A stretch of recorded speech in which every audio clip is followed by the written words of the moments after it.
I'd like to highlight that money is one of the biggest sources of friction in relationships. And it's actually the second most cited reason for marriages ending. And so to get on the same page, to surface those uncomfortable conversations is actually part of the value in getting a financial plan. Who the f*** am I to tell you what to do with your money? My name is Priya Malani, currently managing millions of hardworking dollars. Enough foreplay. Let's talk money. Welcome to the F word. Smart money. No bull.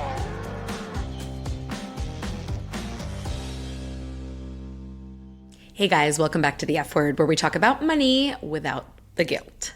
Today we're talking about something that I see from time to time, couples with separate finances and separate advisors.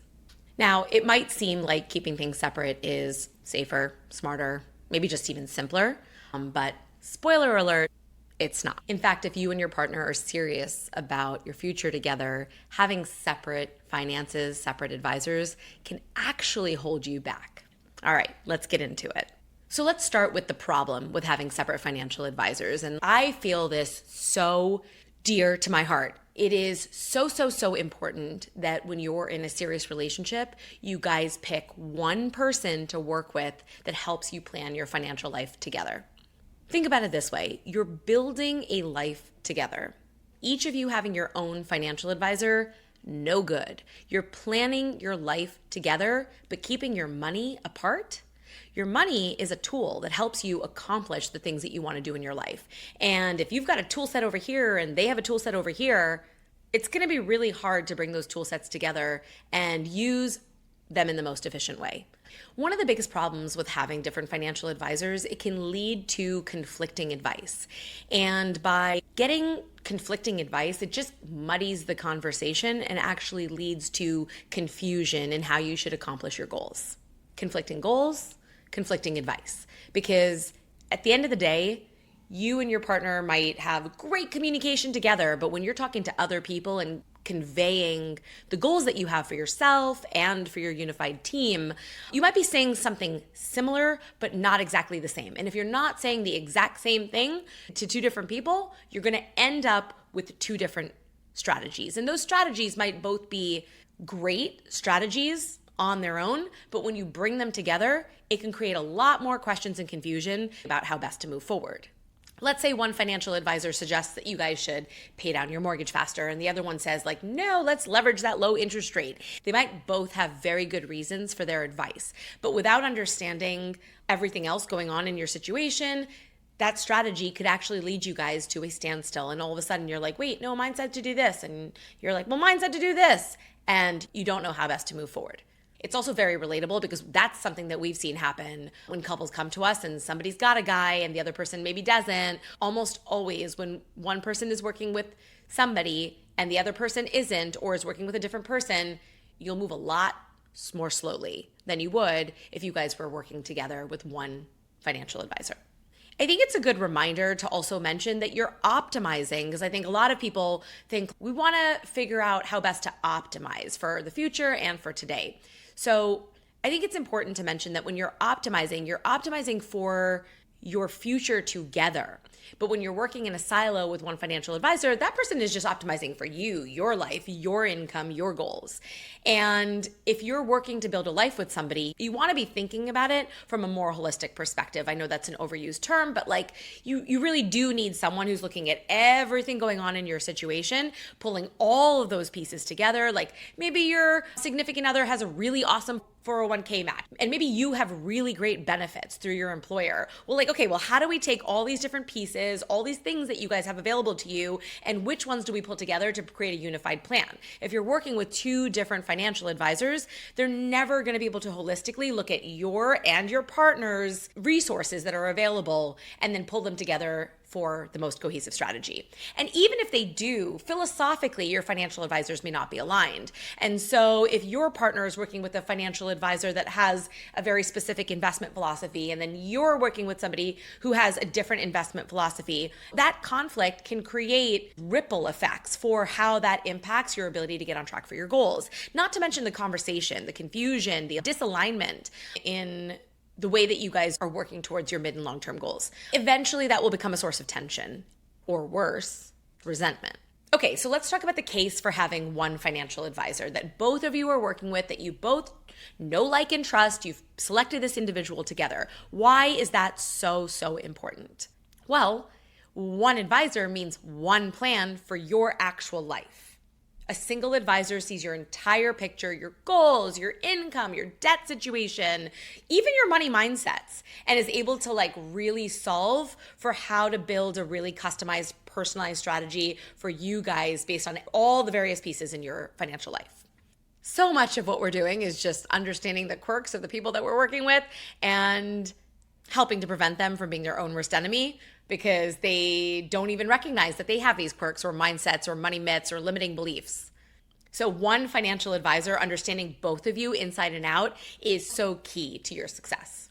Not to mention that having one financial advisor also really highlights the conversation that you guys are working towards one purpose. That's not to say you can't have separate goals, separate money, have autonomy, but when you have two separate financial advisors, it is so much easier to subtly start working towards two different purposes.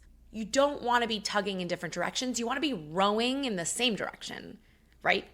Another one, and this is a huge one that often our process highlights, is financial transparency leads to emotional intimacy. I can tell you tons of stories about this. We had a couple the other day they were coming together to do a financial plan, and they'd been together 8 years, I believe, and it was a second marriage. They were not married yet. They were about to get married in a couple months, and they both had children from their first marriage. And so invariably, it's so much more complex.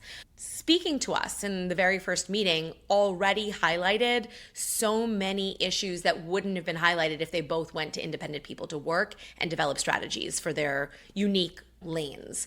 And she had children, he had children, they had different incomes. She was making a lot more, he was making a lot less, yet he had a lot more in a brokerage account from the divorce. And it all of a sudden highlighted, well, okay, that's his money, this is my money. I don't want my money to go to his children's activities. And if they were working with independent financial advisors, the advisor probably would have been like, okay, cool, let's go that route and let me develop a strategy based on what you're saying.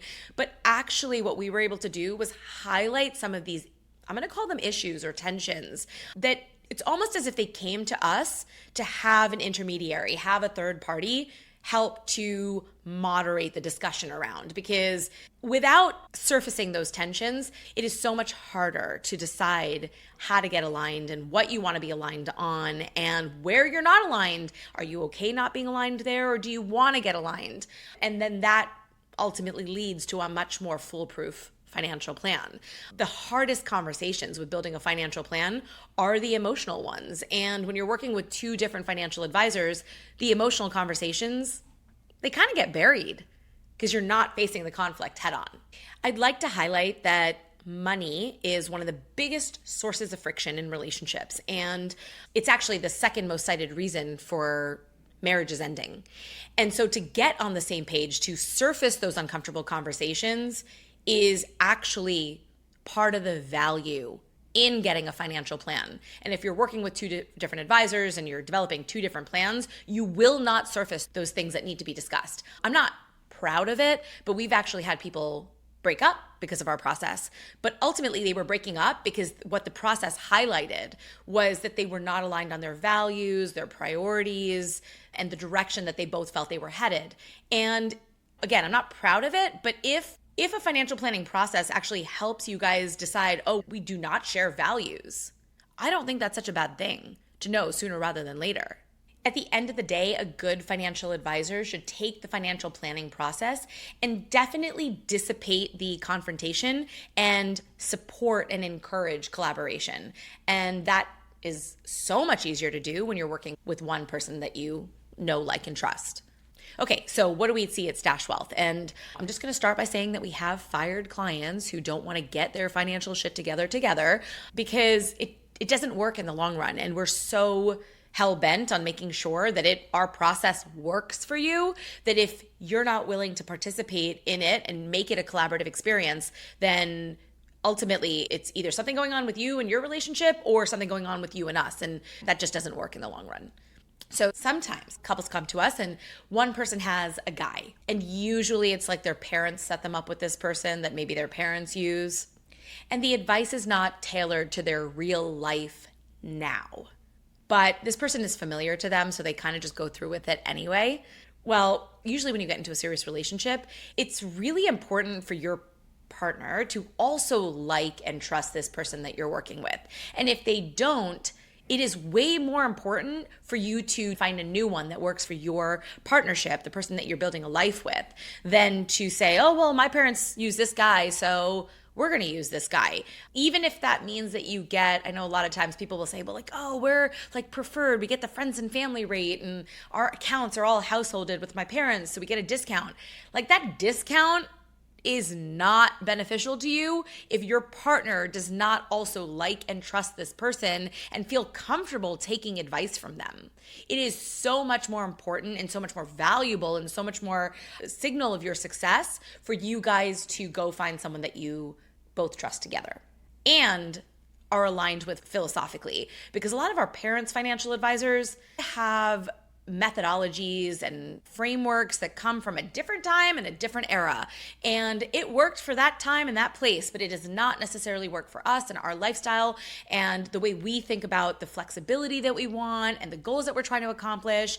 More of us are looking for sabbaticals that happen throughout work and not just waiting till we're 65 and retired, or don't want to give up our lifestyle today for saving for the future, but want to figure out how to better balance that. We have things like RSUs and student debt and things that other older financial advisors are just not familiar with. And so when couples come to us, it's not only important that they're fresh, establishing a relationship with us, but also that we see them and their lifestyle and their life stage and can speak to it much more clearly and confidently and with more experience than an old stodgy financial advisor that your parents worked with, you're grandfathered into like preferred pricing. Another thing that I really like about couples coming to Stash Wealth is that it's an opportunity to establish a brand new relationship and for someone to get to learn who each of you are and also allow you to grow into who you want to be. And here's what I mean by that, right? Like usually we find that one person in a relationship takes that role of like household CFO. They do all the budgeting and they do all the paying of the bills and they're just like watching that. And the other person is a little bit more lax, doesn't really care. And that's fine. You both don't have to care the same amount about building a financial plan together. That's like literally not the point. The point is that you both are equally involved and invested in this new relationship, and you don't have to care, but you are there participating and listening to the advice and guidance that's being given. Because if just your partner takes the lead and then something goes really, really wrong, guess where you're pointing the finger? I think it's really important that you're both equally invested in the process because it will allow you to be aligned and not finger point if something does go wrong. If you're using somebody that your parents used, oftentimes that advisor, just because they're comfortable with that person, will default to going towards that person, right? Calling that person or emailing that person. And that's not a great feeling when you're building a life together and building a plan together and your money is part of the strategy. Like you want that person to see you. And so sometimes it's best to break away and start fresh because you both start on equal footing, building a relationship with this new person who can see you both for where you're coming from and doesn't know one of you better than the other. So yeah, they're not going to give preferential treatment or default to communicating more with the person that they already knew or have a history with that family. So I think that's really important and something that you should pay attention to. If your partner's like, yeah, I don't want to use your parents' person, I'd love to start fresh, that's a very valid concern that you should pay attention to.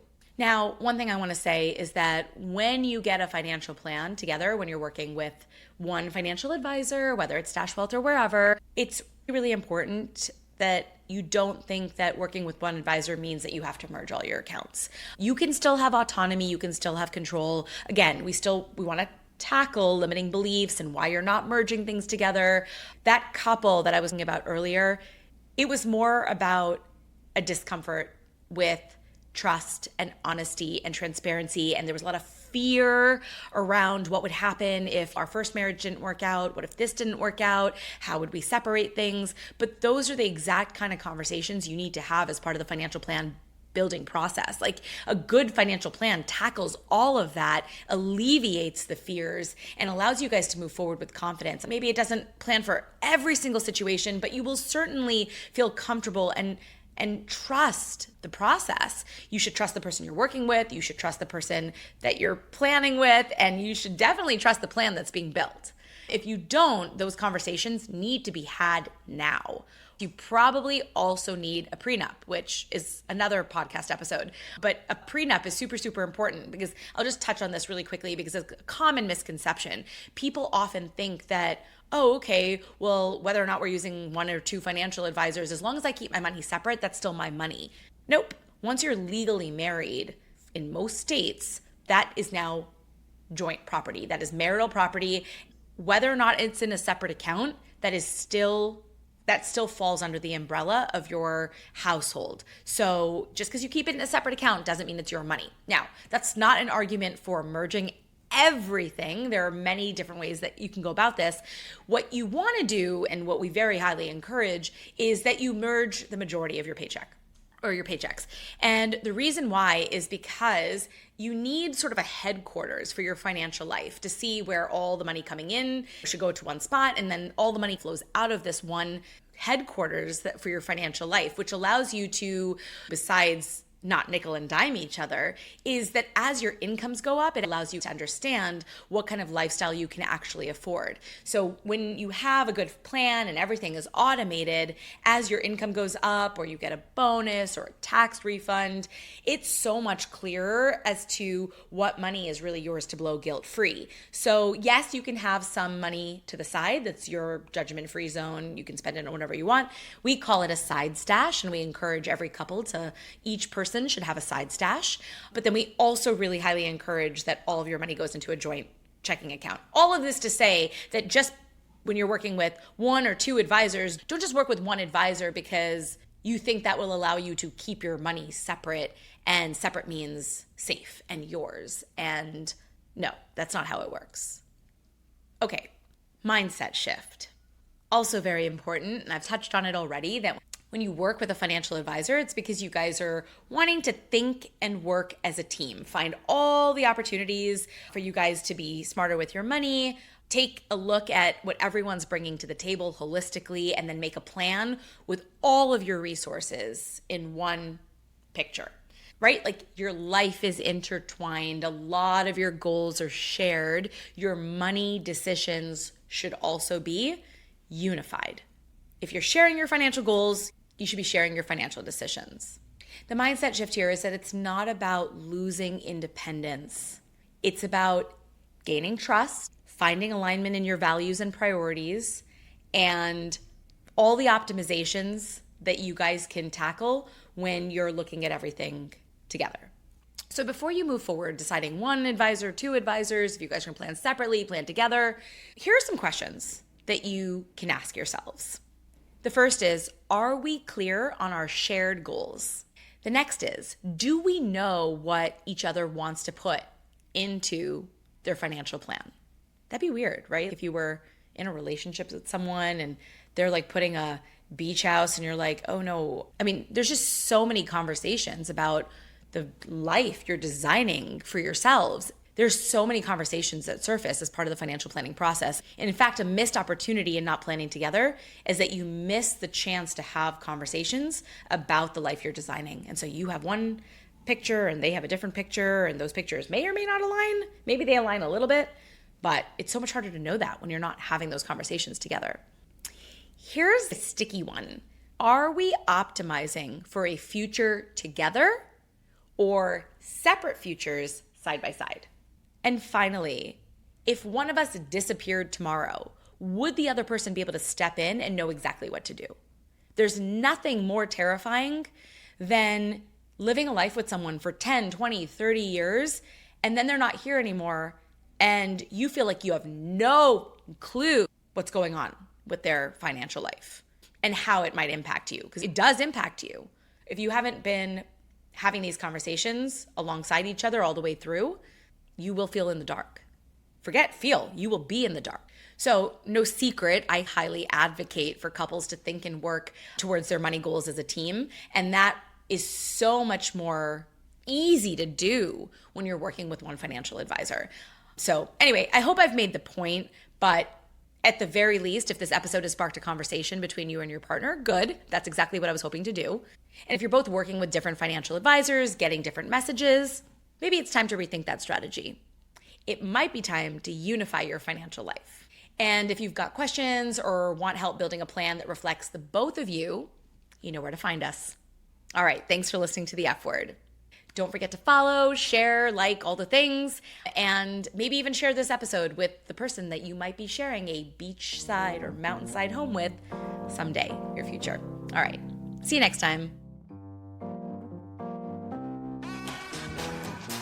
Thanks for listening to The F Word with Priya Malani. If you like what you heard, hit subscribe wherever you're listening and leave us a review while you're at it. We're approval junkies.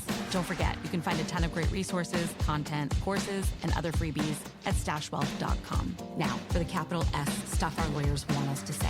StashWealth is a registered investment advisor. Content presented is for informational and educational purposes only and is not intended to make an offer or solicitation for any specific securities, product, service, or strategy. Consult with a qualified investment advisor, that's us, before implementing any strategy. Investing involves risk, including the loss of principal. Past performance does not guarantee future results. There, we said it. Did I have that up?